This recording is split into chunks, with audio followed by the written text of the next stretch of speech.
Praise the lord. ఎడారిలో సెలయేరులు. శ్రీమతి Charles కౌమాన్ గారి సంకలనం నుండి ఏప్రిల్ 28వ తారీఖు కొరకైన వాగ్దానం. ఇశ్రాయేలీలు యెహోవాకు మొర్రపెట్టగా యెహోవా కాలేబు తమ్ముడైన కనస్ యొక్క కుమారుడకు ఒత్నీయేలును రక్షకునిగా ఇశ్రాయేలు కొరకు నియమించి వారిని రక్షించెను.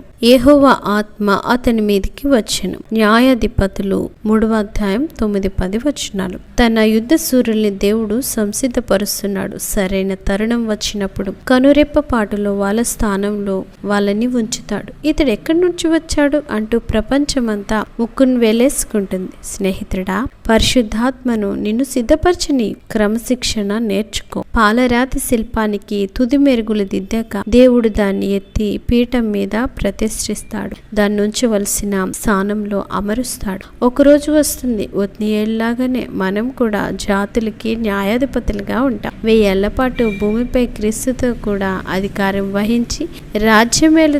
ఆ రోజును రుచి చూడాలంటే దేవుని ద్వారా మనం మలచబడాలి. మన అనుదిన జీవితంలో ఎదురయ్యే శ్రమలు, చిన్న చిన్న విజయాలు, వీటన్నిటి మూలంగా దేవుడు మనకి శిక్షణ ఇస్తున్నాడు. ఇది మనకి తెలియదు, కానీ ఒక విషయం మాత్రం సందేహం లేదు. పరిశుద్ధాత్మ ఆ అవసరానికి తగినట్లుగా ఒత్నీయేలును సిద్ధం చేసి ఉంచారు. పరలోకపు రాజైన దేవుడు అతని సింహాసనాన్ని తయారుగా ఉంచారు. మానవ బలము, మానవ ఘనత సుఖశాంతుల్లో చిగురించవు. లోకంలో బాధలను ఎదుర్కొని వారు సూర్యులెన్నటికీ కాలేరు. మనిషి జీవిత యాత్రలో ఎప్పుడో ఒకప్పుడు పల్లపు ప్రాంతంలో నడవక తప్పదు. ప్రతివాడు బాధల సొరంగంలో గుండా వెళితేనే తప్ప విజయపు మెట్టు దరికి ఎక్కలేడు. ఆమేన్.